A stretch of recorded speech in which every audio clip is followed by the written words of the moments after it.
Suami membentak dan mengusirku dari rumah, di depan selingkuhan dan teman-temannya. Setelah kejadian itu, aku berjanji akan membalas dan membuat dia menyesal seumur hidup karena telah membuangku. Assalamualaikum warahmatullahi wabarakatuh. Halo Bunda sahabat Ainun. Semoga Bunda semuanya dalam keadaan sehat dan selalu bahagia ya. Sebelum saya lanjut, yuk Bunda absen dari kota mana saja? Dan buat yang sudah like, komen, dan subscribe semoga rezekinya dilancarkan ya. Yuk, langsung kita mulai kisahnya. Malam itu harusnya menjadi malam biasa. Malam ketika aku pulang dengan langkah letih dan hati berharap menemukan sedikit kedamaian di rumahku sendiri. Namun sejak di depan pagar, aku sudah merasakan ada yang aneh. Lampu-lampu teras menyala terang, bahkan lebih terang dari biasanya. Seolah ada pesta kecil yang sengaja disembunyikan dariku. Aku menelan ludah.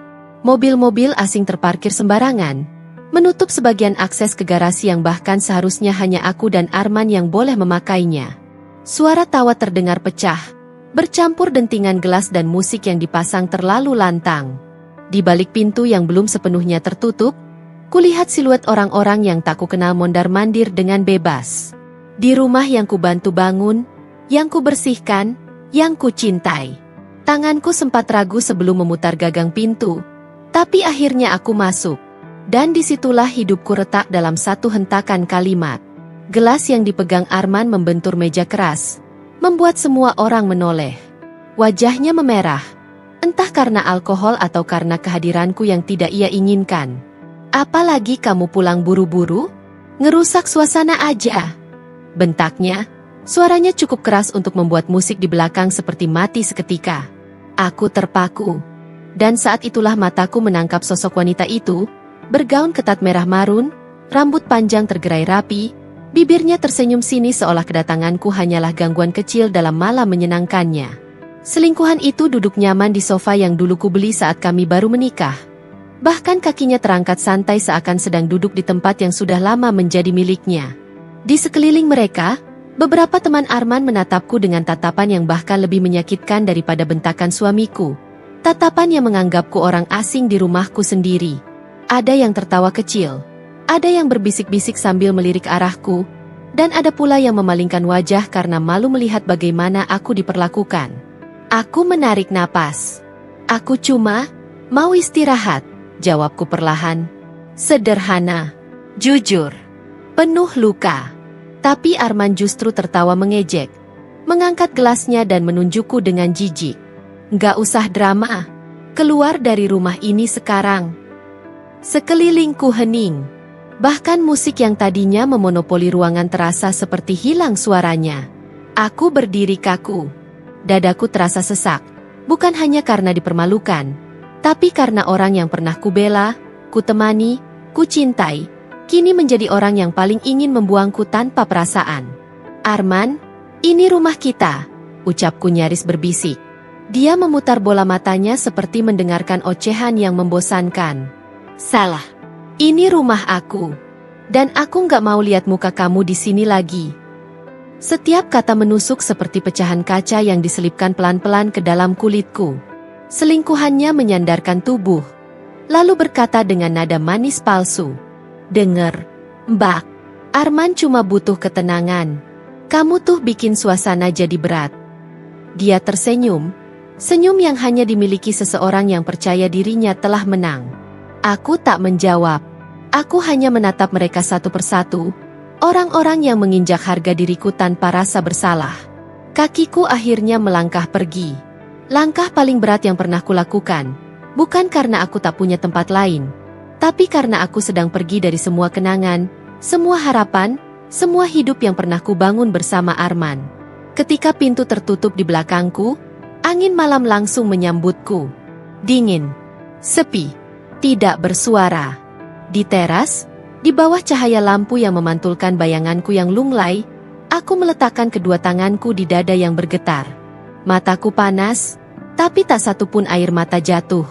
Bukan karena aku kuat, tapi karena hatiku sudah terlalu patah untuk menangis. Namun pada patah yang paling dalam itulah, tekadku justru muncul paling terang. Dalam keheningan malam yang menyayat, aku berbisik pada diriku sendiri. Aku akan kembali. Bukan untukmu, Arman. Tapi untuk menunjukkan bahwa wanita yang kau buang malam ini akan jadi orang yang paling kau sesali kehilangan. Dan untuk pertama kalinya, setelah bertahun-tahun hidup dalam bayangannya, aku merasakan sebuah hal yang sudah lama hilang dari hidupku. Pagi itu, cahaya matahari menembus tirai jendela kamar tamu rumah Nira, teman yang selalu ada bahkan ketika aku tak punya tempat lain lagi. Bau kopi hitam dan roti panggang memenuhi udara, aroma lembut yang seharusnya menenangkan. Namun di dadaku, luka semalam masih menumpuk seperti batu. Aku membuka mata perlahan. Rasanya seperti ada jarak antara tubuh dan jiwaku. Seakan aku hanya menjalani hidup dari balik kaca tebal yang penuh retakan. Nira mengetuk pintu. Pagi, Rin, kamu bisa turun kalau siap. Aku bikinin sarapan. Suaranya hangat, tapi aku tetap duduk di tepi kasur, meremas ujung selimut seperti seseorang yang baru saja kehilangan arah. Kepalaku berdenyut, bukan karena kurang tidur, tapi karena kata-kata Arman masih berdengung di ruang terdalam pikiranku. Pergi. Kamu itu cuma beban. Anehnya, kalimat itu bukan sekadar menyakiti. Itu menghancurkan, tetapi juga membangunkanku. Aku akhirnya berdiri, menatap wajahku di cermin kecil. Ada sisa merah di kelopak mata, tapi tatapanku tidak lagi serapuh semalam.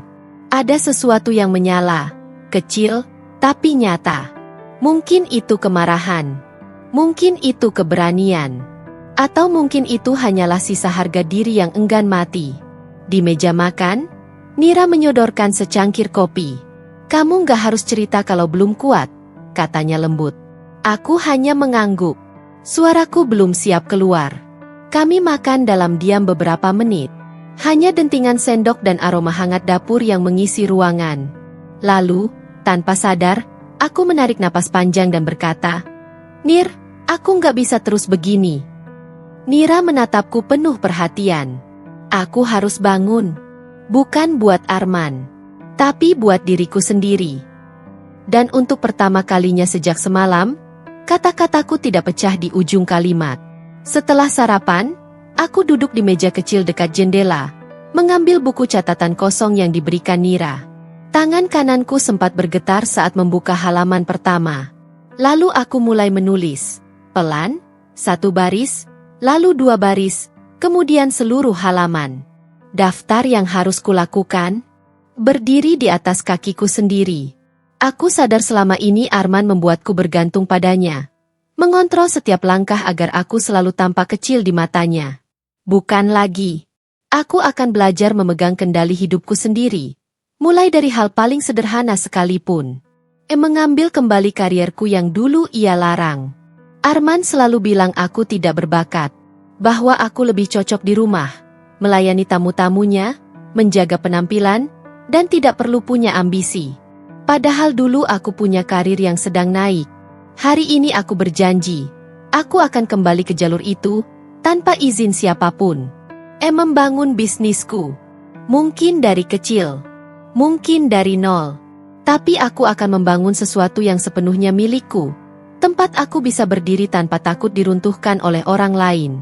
Menata ulang hidupku dengan harga diri yang utuh. Tidak ada lagi memohon. Tidak ada lagi menerima perlakuan buruk karena cinta yang salah. Hidupku akan kuretas ulang, bagian per bagian, sampai menjadi sesuatu yang layak kubanggakan.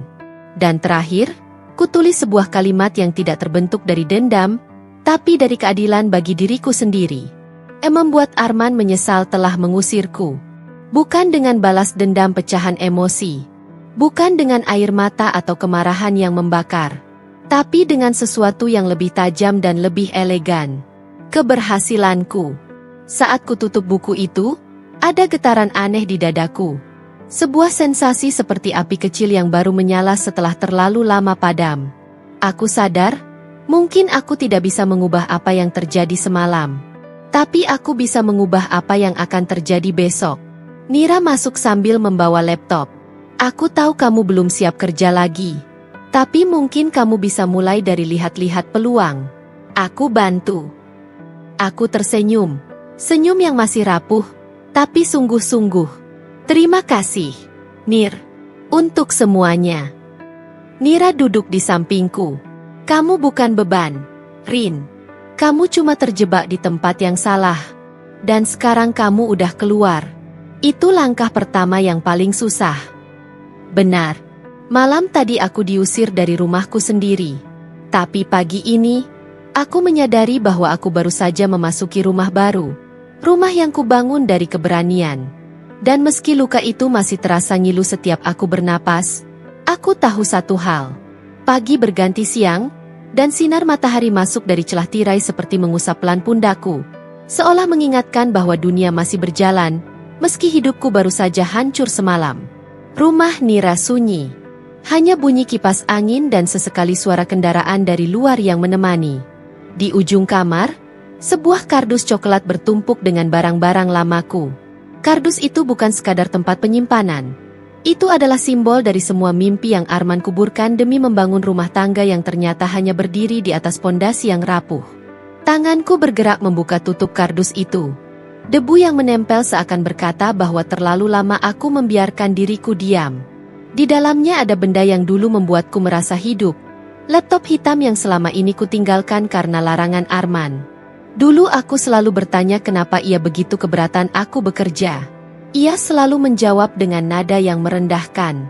Wanita itu tempatnya di rumah. Urusin suami, itu cukup. Seolah ambisiku adalah ancaman. Seolah keinginanku untuk maju adalah kesalahan. Tapi kini, benda itu terasa seperti bagian dari diriku yang kembali pulang. Ketika kubuka laptop tersebut, layar redupnya perlahan menyala. Memperlihatkan folder-folder lama, rencana bisnis, desain awal brand, proposal yang dulu sempat kususun, hingga rancangan koleksi perdana yang tak pernah melihat cahaya hari. Mataku panas. Bukan karena sedih, tapi karena rindu. Rindu pada versi diriku yang dulu pernah berani bermimpi. Nira menghampiri, membawa 2 gelas lemon tea. Ia meletakkannya di meja lalu duduk di sebelahku. Kamu akhirnya buka juga laptop itu. Katanya lembut. Aku mengangguk. Kayaknya, aku mulai ingat siapa diriku sebelum semuanya berubah. Dan itu bagus, jawab Nira sambil menyandar. Kamu lupa, tapi kamu gak pernah kehilangan kemampuanmu. Aku menatap layar laptop yang kini menampilkan draft brand fashion muslimah yang dulu sempat kutunda. Setiap sketsa, catatan warna, dan konsep desain seperti membisikkan bahwa aku masih punya masa depan. Bahkan setelah pintu rumahku ditutup dengan begitu kejam oleh suamiku sendiri. Aku ingin mulai dari sini, kataku pelan. Membangun brand muslimah yang dulu aku impikan. Nira tersenyum lebar. Kalau ada yang bisa sukses, itu kamu. Arman sudah kehilangan berlian tanpa sadar. Kalimat itu mengenai tepat di hatiku. Seperti cambuk yang menggugah. Seperti kunci yang membuka pintu gelap tempat aku mengurung diri selama bertahun-tahun. Aku membiarkan kata-kata itu meresap ke dalam luka-luka yang belum kering. Berlian. Aku tidak pernah merasa menjadi berlian selama bersama Arman. Aku lebih sering merasa seperti batu yang diinjak, diperlakukan seolah tidak bernilai. Namun hari ini, untuk pertama kalinya, aku percaya mungkin aku memang berlian. Bukan karena Nira memujiku, tapi karena aku akhirnya sadar bagaimana aku selama ini bertahan, meski tekanan dan hinaan menimpaku bertahun-tahun. Aku membuka folder desain lama dan menatap sketsa gamis muslimah bernuansa pastel yang pernah kubuat. Garis-garisnya halus, detailnya sederhana namun elegan, dan setiap helai garis seperti mengingatkanku bahwa aku pernah mencintai dunia ini. Kayaknya konsepnya masih cocok buat sekarang. Gumamku. Bukan cuma cocok, jawab Nira. Ini bisa jadi besar kalau kamu serius. Aku menggeser kursi, meraih buku catatan yang tadi kupakai. Di halaman baru, kutulis. Langkah-langkah membangun brand. Menyempurnakan desain lama, membuat konsep usaha, mencari supplier kain berkualitas, membentuk identitas brand, mencari workshop kecil untuk produksi, membuat portofolio untuk media sosial, launching pre-order perdana. Setiap langkah terasa seperti menarik kembali serpihan diriku yang pernah hilang. Dan semakin lama menulis, aku semakin sadar. Bukan Arman yang mengambil semua diriku. Aku sendiri yang menyerah pada kata-katanya dulu. Rin, Suara Nira memotong lamunanku. Kamu mungkin hancur, tapi kamu gak kalah. Kamu cuma belum berdiri lagi. Aku menutup laptop perlahan. Kalimat itu memotong rantai lamaku. Rantai yang dulu terbuat dari ketakutan, manipulasi, dan keyakinan palsu bahwa aku tidak punya nilai. Hari ini, di meja sederhana rumah sahabatku, aku meraih kembali diriku yang pernah hilang. Aku bukan lagi wanita yang diusir dari rumah semalam. Aku adalah wanita yang akan bangkit. Dengan caraku, dengan tenang, dengan anggun.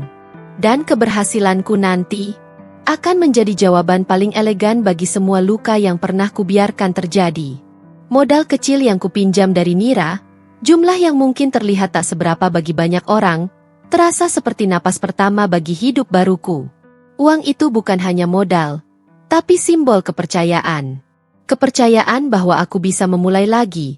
Dan kali ini bukan sebagai istri seseorang, melainkan sebagai wanita yang menentukan jalannya sendiri. Aku membeli beberapa meter kain premium yang pernah kugunakan dulu saat masih aktif di dunia fashion. Kain yang lembut, jatuhnya anggun, warnanya teduh, pas untuk konsep yang ingin kusampaikan melalui Ayla Atelier. Nama itu muncul spontan ketika aku sedang menyiapkan sketsa. Ayla, cahaya bulan. Atelier, ruang kecil tempat seorang kreator bekerja. Seperti aku, cahaya kecil yang bekerja diam-diam namun pasti. Hari pertama memulai produksi terasa canggung. Tanganku sedikit bergetar saat menyentuh mesin jahit yang kupinjam dari sepupu Nira. Suaranya khas, berdengung pelan seperti menyapa, seakan berkata, "Kita ketemu lagi." Aku mulai menjahit desain pertamaku, gamis warna sage yang sederhana, tapi detailnya kuteliti satu persatu. Lengan bishop dengan manset mungil, kerutan halus di bagian pinggang, dan potongan alain yang jatuh anggun. Bukan desain mewah, tapi mewakili ketenangan yang selama ini ku cari. Aku mengerjakannya berjam-jam, mencoba mengingat kembali ritme lama yang pernah menjadi bagian hidupku. Dan ketika potongan terakhir terpasang, ketika aku mengangkat hasilnya dan melihatnya diterpa cahaya matahari, aku tersenyum. Senyum pertama yang muncul dari tempat terdalam hatiku. Ayla Atelier, bisikku. Ini baru langkah awal. Setelah itu aku mulai menyusun sesi foto sederhana. Bukan studio profesional, hanya tembok putih di ruang tamu Nira, ring light lama yang baru dinyalakan setelah bertahun-tahun, dan seorang model amatir, Nira sendiri, yang setia membantu tanpa diminta. Kami tertawa ketika posenya kaku. Kami mencoba ulang berkali-kali. Tapi pada akhirnya, fotonya terlihat natural. Seperti wanita muslimah yang ingin tampil elegan tanpa harus berlebihan. Aku mengupload foto itu di akun media sosial brandku. Captionnya sederhana. Elegan yang tidak berteriak. Ayla Atelier, hadir untuk perempuan yang ingin kembali menjadi dirinya. Lalu aku merancang campaign kecil-kecilan, giveaway, pre-order batch pertama, dan story pendek tentang perjuanganku kembali memulai dunia fashion. Tidak kupikirkan viral atau tidak. Yang penting, bergerak. Malam itu, sebelum tidur, aku menatap layar ponsel. Ada satu notifikasi masuk, lalu 2, lalu 5, kemudian puluhan. Komentar, like, DM pelanggan yang menanyakan warna, ukuran, lama produksi. Tubuhku merinding. Aku, mulai, gumamku tanpa sadar. Hari berganti hari. Kain yang tadinya hanya beberapa meter kini berganti menjadi gulungan. Pesanan datang tidak hanya dari dalam kota, tapi dari luar pulau. Bahkan ada yang dari Malaysia. Mereka bilang desainku kelihatan mahal tapi tetap sederhana. Warnanya adem sekali, cocok buat kerja. Jahitannya rapi, suka banget. Dan setiap membaca satu komentar saja, ada sesuatu dalam diriku yang seperti sembuh sedikit demi sedikit. Aku bekerja siang malam, menjahit, membungkus paket, melakukan syuting foto ulang, membuat konten, mendata pesanan. Tangan kadang pegal, mata pedih karena begadang, namun hatiku penuh. Ada tujuan baru yang membuatku tidak mengenali lagi wanita rapuh yang menangis di teras rumahnya semalam. Di sela menjahit, aku berhenti sejenak, memandang keluar jendela. Disitulah aku berkata dalam hati, aku tidak akan berhenti sampai aku berdiri di panggungku sendiri. Panggung itu tidak harus megah, tidak harus dipenuhi lampu pasar gemerlap. Panggung itu bisa berupa diriku sendiri, yang akhirnya berani berdiri dengan kepala tegak.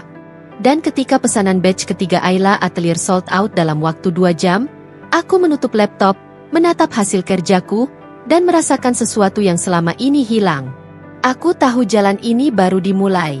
Tapi untuk pertama kalinya, aku tidak takut pada masa depan. Karena aku kini berjalan dengan langkah yang tidak lagi dituntun oleh ketakutan, tetapi oleh keyakinan.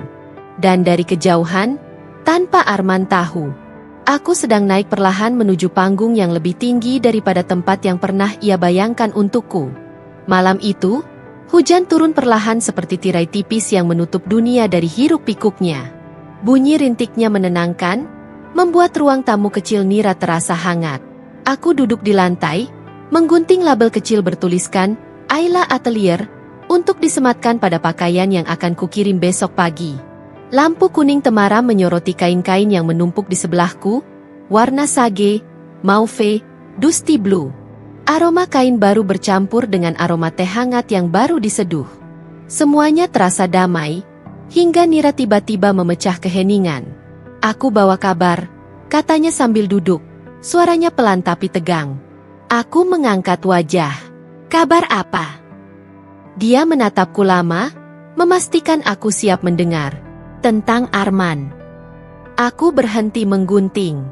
Bukan karena masih peduli, tetapi karena nama itu, sekuat apapun aku membangun benteng di hatiku, tetap membawa bayangan masa lalu. Ku bilang dari awal ya, Nira melanjutkan, kamu jangan merasa harus merespons apapun. Aku cuma menyampaikan. Aku mengangguk pelan. Ceritakan. Nira menarik napas panjang. Rumor dari tetangga-tetangga lama, katanya rumah kalian sekarang berantakan. Arman kelihatan stres. Selingkuhannya banyak utang dan suka minta uang. Teman-teman yang dulu tertawa bareng dia, mulai menjauh.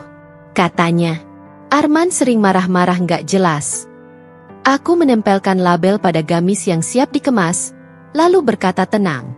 Oh, tidak ada letupan emosi, tidak ada tawa sinis, tidak ada rasa puas seperti yang mungkin dibayangkan orang. Justru, yang ada hanyalah kejernihan. Seperti melihat badai yang pernah menghancurkan dirinya sendiri tanpa perlu kusentuh sama sekali. Men, kamu nggak apa-apa? Tanya Nira, menatapku penuh khawatir. Kamu tenang banget. Aku tersenyum. Senyum yang lahir bukan dari kebahagiaan melihat orang terpuruk, tetapi dari kedewasaan menerima bahwa hidup memiliki cara sendiri menyeimbangkan segalanya. Rumah yang dibangun di atas kebohongan, kataku perlahan, tidak butuh orang lain untuk menghancurkannya. Dia akan runtuh sendiri. Nira terdiam. Ia tahu kata-kataku bukan balas dendam. Itu adalah kebenaran yang lahir dari luka yang sudah kututup dengan usaha dan kerja keras. Aku menarik napas. Tidak melihat lagi kenapa aku harus marah. Nira menyentuh lenganku. Aku bangga banget sama kamu. Aku tertawa kecil. Jangan berlebihan. Tapi serius, katanya lagi, kamu bisa aja kepikiran. Kamu bisa aja merasa puas. Tapi kamu pilih enggak. Itu keren. Aku menatap meja penuh pesanan yang harus dikirim besok. Hati kecilku terisi oleh sesuatu yang jauh lebih penting dibanding rasa menang atas masa lalu. Kedamaian. Kedamaian yang datang saat aku tidak sibuk menoleh ke belakang. Kedamaian yang muncul ketika aku fokus pada hidupku sendiri, bukan pada kehidupan orang yang dulu menyakitiku. Kedamaian yang terasa ketika aku tahu bahwa memaafkan kadang bukan untuk mereka, tetapi untuk membuat hatiku lapang untuk masa depan. Biarkan saja, Nira, kataku. Kita jalan terus. Kubiarkan rumor itu menguap ke udara malam tanpa kuambil sebagai bahan girang.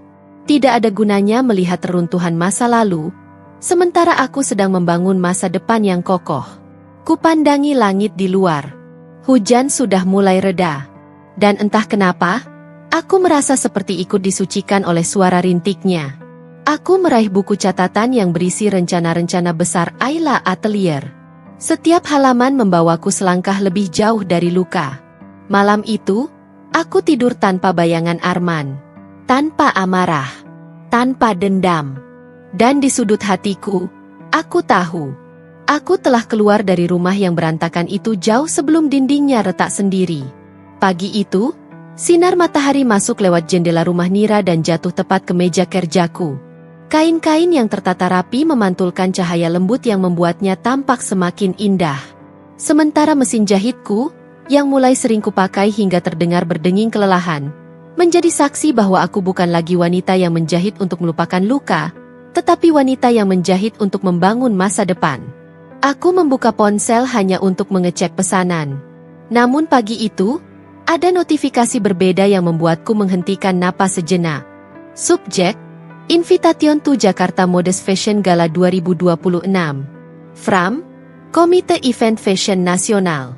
Tangan yang memegang ponsel gemetar ringan. Aku membaca ulang email itu beberapa kali, memastikan ini bukan salah kirim, bukan undangan random, bukan sekadar promosi palsu. Mereka benar-benar mengundangku. Ayla Atelier, brand kecil yang lahir dari luka, diundang untuk tampil di panggung fashion terbesar di Indonesia untuk kategori modest wear. Ya Allah, bisikku hampir tak terdengar. Nira yang sedang menjemur pakaian buru-buru berlari masuk ketika mendengar isak kecilku. Kenapa? Ada apa? Aku menyodorkan ponsel sambil tersenyum sambil menangis. Aku diundang. Nira, aku beneran diundang. Nira menutup mulutnya. Matanya ikut berkaca-kaca. Gila, ini bukan main-main. Men, ini panggung besar. Itu berarti brand kamu sekarang bukan brand kecil lagi. Aku tertawa di antara air mata, tawa lepas yang dulu terasa mustahil. Tawa yang lahir bukan dari ingin membuktikan kepada siapapun, tapi dari rasa syukur yang menebal di dada. Seminggu berlalu sejak undangan itu. Dan setiap hari, sesuatu yang baru terjadi. Seorang influencer besar meminta kerjasama. Dua butik muslimah ternama ingin menjual desainku. Media fashion menulis artikel tentang kebangkitan brand lokal baru, Ayla Atelier. Investor mengirim email, meminta pertemuan untuk diskusi lebih lanjut. Ada hari-hari di mana aku terlalu sibuk sampai lupa makan. Ada malam ketika aku tertidur di meja sambil memegang meteran kain. Tapi tidak ada satupun lelah yang terasa sia-sia. Karena untuk pertama kalinya setelah bertahun-tahun, aku merasa hidupku benar-benar milikku sendiri. Bukan milik suami yang ingin mengatur segalanya. Bukan milik ejekan atau pembatasan. Bukan milik luka lama yang pernah membuatku merasa kecil. Kini, hidupku adalah hasil dari kerja keras, keberanian, dan pilihan yang aku buat sendiri. Ternyata, ketika seseorang mulai bersinar, bahkan hanya sedikit, dunia perlahan akan menyadarinya. Di beberapa forum fashion online, orang-orang mulai menyebut nama Ayla Atelier sebagai brand yang fresh, anggun, punya ciri khas elegan tapi sederhana. Ada yang mencari tahu siapa pendirinya. Ada yang menanyakan latar belakangku. Semakin sering aku membaca percakapan itu, semakin aku sadar. Aku bukan lagi bayangan dari siapapun. Aku kini adalah namaku sendiri. Dan menariknya, dalam diam, aku tahu satu hal. Arman pasti mulai mendengar namaku disebut banyak orang. Mungkin dari teman-temannya yang dulu suka memandangku rendah. Mungkin dari media sosial yang pernah ia larangku tekuni. Mungkin dari dunia kerja yang dulu ia paksaku tinggalkan. Aku bisa membayangkan rasa tidak percayanya. Bagaimana ia mungkin terdiam mendengar bahwa Ayla Atelier adalah brand yang didirikan oleh wanita yang dulu pernah ia usir dari rumahnya sendiri. Tapi aku tidak memikirkan itu terlalu lama. Karena kemenangan terbesar bukanlah membuat seseorang menyesal. Kemenangan terbesar adalah ketika aku tidak lagi membutuhkan validasi atau penyesalan siapapun. Yang kupikirkan hanyalah, bagaimana aku bisa terus melangkah ke depan? Bagaimana aku bisa menjaga brandku tetap berkembang? Bagaimana aku bisa memberi lapangan kerja bagi orang lain suatu hari nanti? Bagaimana aku bisa berdiri di panggung fashion itu dengan kepala tegak? Bukan untuk membuktikan apapun, tetapi sebagai bentuk penghormatan pada diriku sendiri. Malam itu, aku duduk di depan cermin kecil yang sudah menemani sejak awal. Wajahku tampak lelah, tapi bahagia. Tatap mataku tidak lagi kosong seperti dulu. Aku menaruh tangan ke dada dan berbisik perlahan. Aku makin bersinar. Dan aku bersinar tanpa harus meredupkan siapapun. Di luar jendela, lampu-lampu kota berkedip lembut. Dan aku tahu, ini baru permulaan. Koridor pusat perbelanjaan itu ramai. Tapi rasanya hanya ada 2 orang di dunia, aku dan Arman. Lampu-lampu mal memantul di lantai marmer, menciptakan bayangan yang bergetar di antara langkah-langkah orang yang lalu lalang. Tapi langkahku justru berhenti ketika sosok itu muncul dari arah berlawanan. Arman. Aku hampir tak mengenalinya. Dia tampak jauh lebih kurus. Wajahnya menua beberapa tahun dalam hitungan bulan, rambutnya acak-acakan seolah tidak lagi peduli pada penampilannya. Kemeja yang ia kenakan kusut, dan tatapan matanya kosong. Bukan tatapan seorang pria yang menang, melainkan seseorang yang kehilangan pijakan. Dia terpaku, seakan dunia berhenti berputar. Ayla, suaranya parau, hampir tak terdengar. Aku berdiri tegak, nafasku stabil. Untuk pertama kalinya, aku tidak merasa kecil di hadapannya. Dia menatapku dari ujung kepala hingga kaki, bukan penuh hasrat atau kontrol seperti dulu, tapi penuh ketakjuban, penuh kehilangan. Aku kira kamu bakal kembali, katanya pelan, seakan setiap kata mengiris tenggorokannya. Kamu kelihatan beda sekarang. Aku tersenyum kecil. Senyum tenang yang dulu tidak pernah bisa kutemukan saat bersamanya. Terima kasih, jawabku lembut. Aku sedang menuju tempat yang lebih bagus. Arman menelan ludah. Matanya bergetar, seperti menahan sesuatu, kemarahan, penyesalan, atau sekadar kesedihan yang terlambat. Ayla, kita bisa bicara sebentar? Tanyanya dengan ragu. Aku menatapnya, bukan sebagai mantan suami, tetapi sebagai seseorang yang pernah menyakitiku habis-habisan dan kini melihat hasil dari keputusannya sendiri. Tidak perlu, Arman, jawabku. Apa yang ingin kamu bicarakan dulu, sekarang sudah tidak penting lagi. Dia membuka mulut, tapi tak ada kata yang keluar. Aku melihat tangannya gemetar. Mungkin kehilangan pekerjaan. Mungkin ditinggal selingkuhannya. Mungkin ditinggalkan teman-temannya. Mungkin baru sadar bahwa tidak ada rumah yang menemuinya, karena rumah yang dulu ia usir adalah aku. Aku minta maaf, katanya akhirnya. Suaranya pecah, nyaris tak terdengar. Kalimat itu dulu begitu sulit keluar darinya, dan kini terasa terlambat. Aku hanya mengangguk tipis. Semoga kamu menemukan jalanmu, ucapku tulus, karena rasa dendamku sudah lama mati, digantikan cinta pada diriku sendiri. Di sisi kiri, sebuah stand besar memajang banner event yang akan kuhadiri minggu depan. Ayla Atelier New Horizon Collection. Ada namaku terpampang jelas. Ada foto model memakai rancangan pertamaku. Ada lampu sorot yang memantul indah. Arman melirik ke arah banner itu. Ada sorot kaget, sedih, bahkan bangga. Semua bercampur jadi satu. Jadi, itu kamu?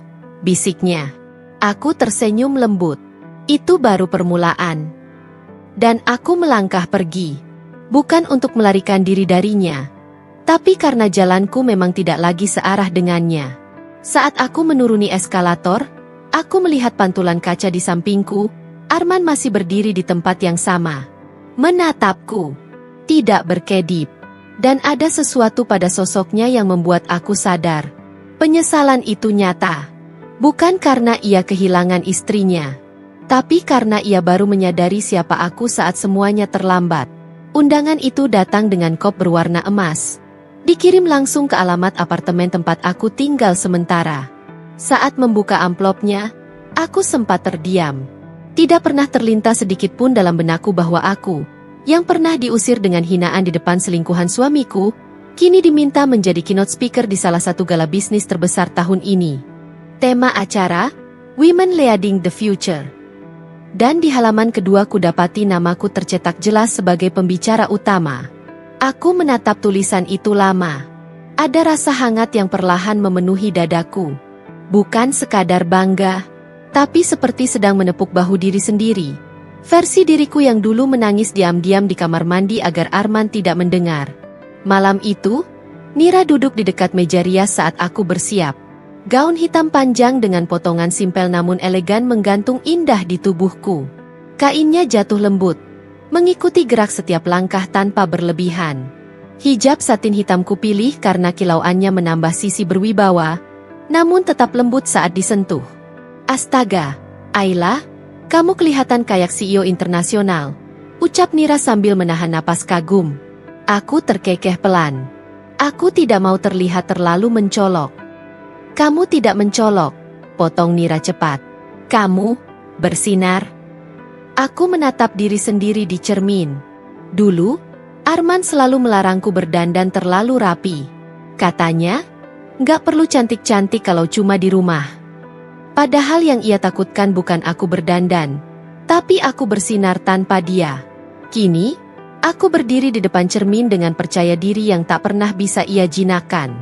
Lokasi gala itu berada di sebuah ballroom hotel berbintang yang malam itu penuh dengan cahaya keemasan, dekorasi megah, dan tamu undangan berkelas. Begitu aku melangkah masuk, beberapa panitia langsung mengenaliku. Mbak Ayla, silakan lewat sini. Kami sudah menyiapkan ruang tunggu khusus. Mereka memperlakukanku seolah aku seseorang yang penting. Dan mungkin, memang kini aku sudah menjadi seseorang. Ruang tunggu VIP itu sunyi, hanya terdengar dentingan piano dari ballroom utama. Aku menenangkan napas, memegang catatan kecil yang berisi poin-poin materi pidato. Tak lama, seorang panitia masuk. Mbak Ayla, acara akan dimulai dalam 5 menit. Aku berdiri, melangkah, tenang. Tapi sebelum aku memasuki ballroom, mataku menangkap sesuatu. Orang yang tidak pernah kuperkirakan akan berada di sana. Arman, berdiri dengan seragam formal perusahaan besar yang menjadi sponsor utama acara. Dia sedang berbicara dengan seseorang, tapi ekspresinya tampak tertekan. Lalu, seolah diseret oleh takdir, pandangan kami bertemu. Aku berhenti. Ia juga. Arman tampak kaget. Matanya melebar seakan melihat hantu dari masa lalu, atau mungkin masa depannya yang hancur. Sekejap wajahnya memucat. Tangannya yang memegang map kecil tampak bergetar. Dia menatap gaunku, hijabku, lalu badge VIP yang tergantung di leherku. Aku bisa membaca jelas di wajahnya. Ketidakpercayaan, kebingungan, dan penyesalan yang lebih dalam daripada pertemuan sebelumnya. Namun aku tidak memberi reaksi. Aku hanya mengangguk tipis, lalu berjalan melewatinya seolah dia hanyalah salah satu dari ratusan tamu undangan malam itu. Ketika melangkah menuju panggung, lampu-lampu besar menyala, menyorot ke arahku. Ruangan menjadi hening. Nama lengkapku diumumkan oleh MC dengan suara menggelegar. Ladies and gentlemen, please welcome Ayla Rahmadina, founder of Ayla Atelier. Tepuk tangan bergemuruh. Orang-orang bangkit berdiri. Beberapa menjulurkan tangan untuk memberi salam. Fotografer memotret tanpa henti. Aku mengambil posisi di tengah panggung. Cahaya putih jatuh tepat di atasku. Aku berdiri tegak, mantap, tanpa ragu. Lalu, aku melihatnya. Di antara kerumunan, berdiri seseorang yang tak bisa menyembunyikan keterkejutannya. Arman. Matanya memandangku lekat-lekat dari kejauhan dengan ekspresi yang tidak mampu ia tutupi. Shock, takjub, dan hancur. Dia tampak seperti pria yang baru menyadari bahwa ia melepaskan berlian karena mengira itu batu biasa. Aku menarik napas dan tersenyum. Bukan untuknya, tapi untuk diriku sendiri. Malam ini bukan tentang balas dendam. Malam ini bukan tentang menunjukkan siapa yang menang atau kalah. Malam ini adalah pembuktian bahwa aku bisa bersinar tanpa harus memadamkan siapapun, termasuk dia.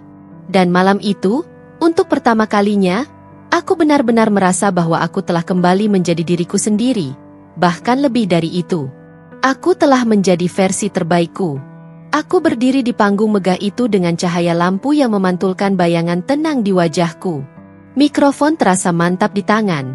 Namun tangan itu sudah tidak gemetar seperti dulu.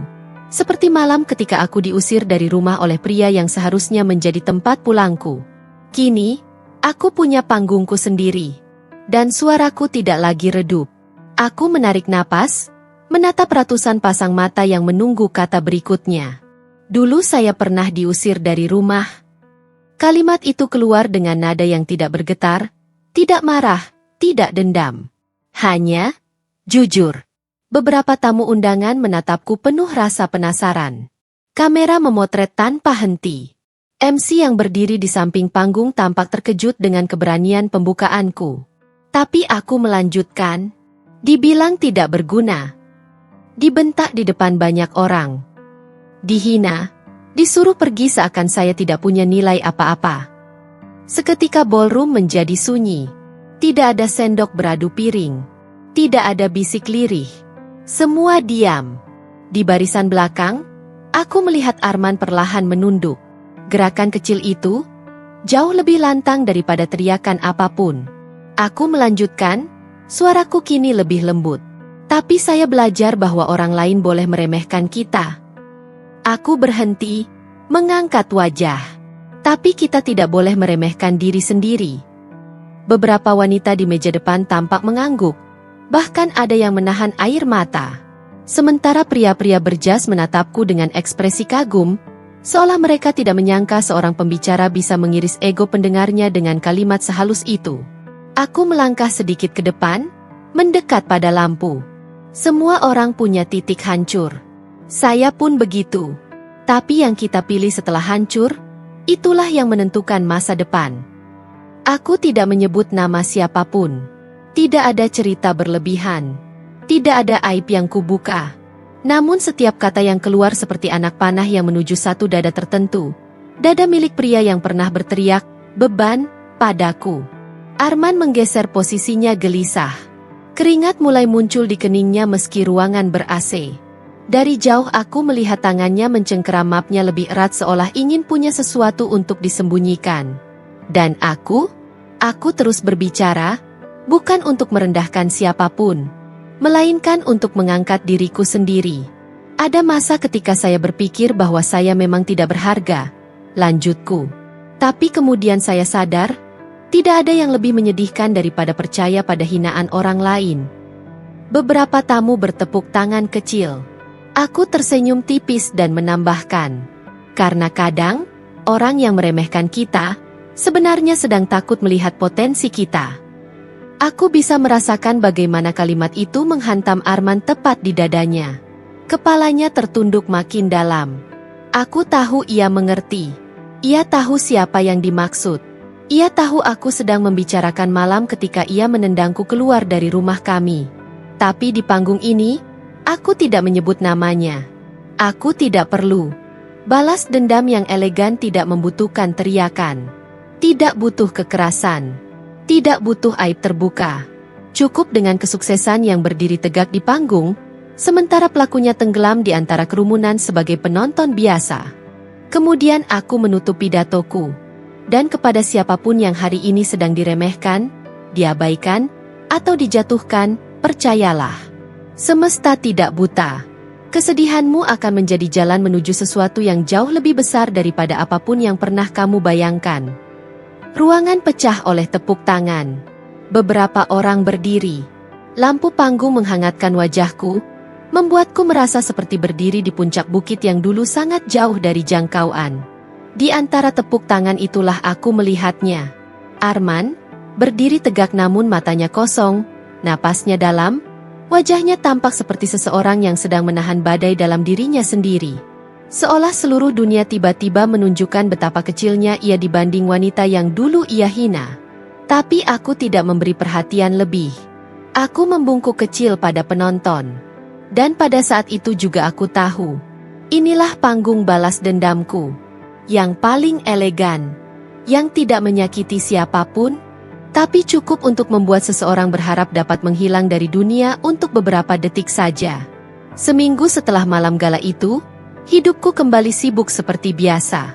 Meeting, desain baru, persiapan kolaborasi besar, dan undangan media tak henti-henti masuk.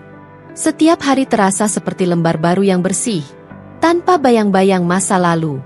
Namun pada suatu pagi yang tenang, saat aku duduk di ruang kerja dengan secangkir teh hangat, sebuah notifikasi muncul di ponselku. Arman. Nama yang dulu membuat dadaku sesak, kini tidak lebih dari huruf-huruf yang kehilangan makna. Pesannya singkat, tapi terasa berat. Ayla, aku minta maaf. Aku nyesel, aku salah banget. Bisakah kita bicara? Aku menatap layar itu cukup lama. Bukan karena bimbang. Bukan karena masih menyimpan rasa. Tapi karena aku sedang mengingat diriku yang dulu. Wanita yang bertahun-tahun menunggu ucapan itu. Bahkan memohon dalam doa agar Arman sedikit saja menyadari kesalahannya. Jika pesan itu datang beberapa tahun lalu, aku mungkin akan menangis. Mungkin aku akan berlari kembali padanya. Mungkin aku akan berusaha memperbaiki rumah tangga yang runtuh oleh tangannya sendiri. Tapi waktu mengubah segalanya. Aku menyalakan musik pelan, membuka tirai jendela, membiarkan cahaya pagi jatuh ke meja kerjaku. Sejenak aku merasakan ketenangan luar biasa. Sebuah ketenangan yang dulu tidak pernah kudapat saat menjadi istrinya. Aku mengetik perlahan. Aku sudah memaafkan. Aku berhenti di sana. Karena itu benar. Aku sudah memaafkannya. Bukan karena dia pantas. Tapi karena aku tidak ingin hatiku terikat lagi pada masa lalu yang kelam. Lalu aku menambahkan. Tapi bukan untuk kembali. Tanganku tidak gemetar. Hatiku tidak goyah. Itu adalah kalimat paling tegas, paling jujur, dan paling membebaskan yang pernah kutulis. Detik berikutnya, aku menekan tombol blokir. Tanpa penjelasan panjang, tanpa drama, tanpa sisa pintu yang bisa ia ketuk kembali. Hening memenuhi ruangan. Bukan hening yang menyakitkan seperti dulu, melainkan hening yang luas dan lega, seperti udara segar setelah badai berakhir. Aku meletakkan ponselku dan menatap papan vision board yang menempel di dinding. Hidup baru, harga diri baru, masa depan baru. Dan aku tersenyum. Sebuah senyum yang tidak diarahkan pada siapapun, hanya pada diriku sendiri. Siang harinya, Nira masuk ruang kerjaku sambil membawa 2 minuman boba. Men, kamu oke? Aku lihat wajahmu serius tadi. Aku mengambil minuman itu sambil tertawa kecil. Aku barusan blokir seseorang. Nira mengangkat alis. Arman, ya? Aku mengangguk. Dia menepuk pundakku pelan. Bagus. Hidupmu terlalu berharga untuk diputar kembali ke bab yang sudah kamu tamatkan. Aku menatap sahabatku itu, dan untuk pertama kalinya aku menyadari betapa kuatnya aku sekarang. Bukan karena balas dendam.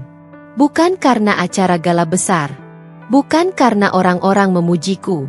Tapi karena aku tidak lagi meletakkan diriku di tangan siapapun. Arman akhirnya mencari aku. Arman akhirnya menyesal. Arman akhirnya ingin bicara. Tapi kisahku sudah berjalan jauh di depan.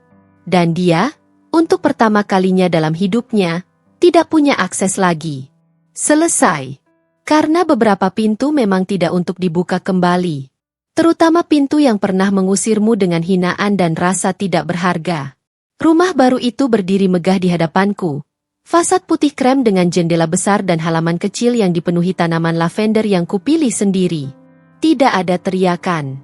Tidak ada suara barang dibanting. Tidak ada langkah kaki yang membuatku takut. Hanya keheningan yang hangat. Saat pintu kayu itu kubuka, aroma cat baru bercampur dengan wangi kayu manis dari diffuser yang kubeli khusus untuk menyambut babak baru hidupku. Aku menaruh tas di meja foyer, menghela napas panjang, dan merasakan sesuatu yang sudah lama sekali hilang dari hidupku. Rasa memiliki. Rasa aman. Rasa menjadi tuan atas duniamu sendiri. Rumah ini tidak sekadar bangunan. Ini adalah simbol bahwa aku tidak lagi diusir. Aku memilih tempatku sendiri. Ketika aku mulai menata ruang tamu, memasang lampu gantung kristal kecil, menyusun foto-foto desain pertamaku, aku melihat pantulanku di kaca jendela besar itu. Wanita yang kulihat, bukan Ayla yang dulu. Dia berdiri tegak. Matanya tidak lagi redup karena ketakutan. Kulitnya bercahaya bukan karena makeup mahal, tapi karena hati yang akhirnya merdeka. Aku teringat bagaimana dulu aku keluar dari rumah pernikahanku dengan wajah berlumuran air mata, sambil memeluk koper kecil dan rasa malu yang begitu besar. Aku teringat bagaimana pintu itu ditutup di belakangku, seakan menandai akhir dari harga diriku. Tapi kini, aku membuka pintu rumah baruku dengan kepala tegak, bukan sebagai seseorang yang ditinggalkan, melainkan sebagai seseorang yang memilih dirinya sendiri. Sambil menatap vas bunga di atas meja, aku berkata pelan pada diriku sendiri. Balas dendam tidak harus menghancurkan orang. Balas dendam paling elegan adalah membangun dirimu lebih tinggi dari apapun yang pernah mereka hancurkan. Dan rumah ini, rumah yang kubeli dengan kerja keras, dengan hasil dari keringat dan keberanianku sendiri, adalah buktinya. Hari itu adalah salah satu event publik terbesar di kota. Red carpet terbentang, lampu kamera bergerak ke segala arah, dan para tamu undangan berdiri berdesakan ingin melihat siapa yang datang. Aku tiba mengenakan dress formal berwarna putih gading yang dirancang timku sendiri.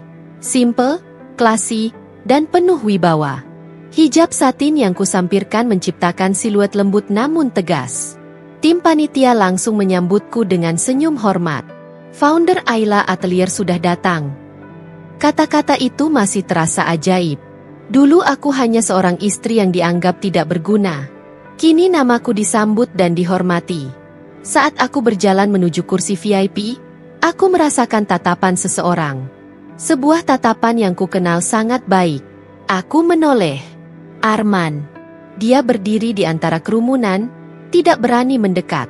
Wajahnya penuh penyesalan, sorot matanya redup seperti seseorang yang menyadari bahwa seluruh dunia bisa berubah dalam sekejap, kecuali waktu tidak bisa diputar kembali. Dia tidak lagi tampak seperti pria yang pernah membentakku di depan orang-orang. Tidak lagi terlihat seperti seseorang yang merasa dirinya pusat semesta. Yang berdiri di sana hanyalah seseorang yang kehilangan sesuatu yang dulu ia remehkan. Acara dimulai. Acara dimulai. Lampu panggung menyala terang.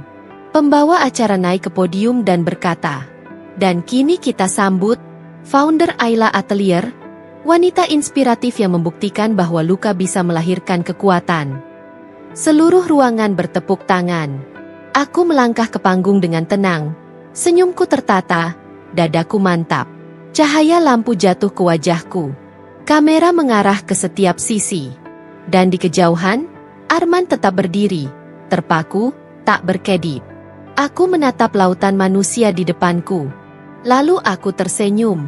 Dalam hati, aku berkata, "Inilah balasanku, Arman. Bukan membuatmu berlutut atau menangis, tapi menjadi seseorang yang tidak bisa kau sentuh lagi." Aku mengambil napas dan mengangkat kepala. "Terima kasih," ucapku pada mikrofon. Bukan hanya untuk acara ini, tapi untuk perjalanan hidup yang membawaku sampai di sini. Aku tidak menyebut namanya. Aku tidak menunjukkan siapa yang menorehkan luka terdalam itu. Aku tidak menceritakan bagaimana aku diusir di malam yang menyala. Tidak perlu. Karena sekarang, dia berada terlalu jauh di bawah untuk menjangkau panggungku. Balasan paling elegan bukan saat seseorang sujud memohon maaf, tetapi ketika kita berdiri begitu tinggi, hingga tangan mereka tidak lagi mampu menyentuh bayangan kita. Dan malam itu, seluruh semesta menjadi saksi. Ayla yang dulu diusir, kini berdiri sebagai wanita yang kembali dengan kemuliaan. Ayla yang dulu dibuang, kini bersinar terlalu terang untuk dipadamkan siapapun.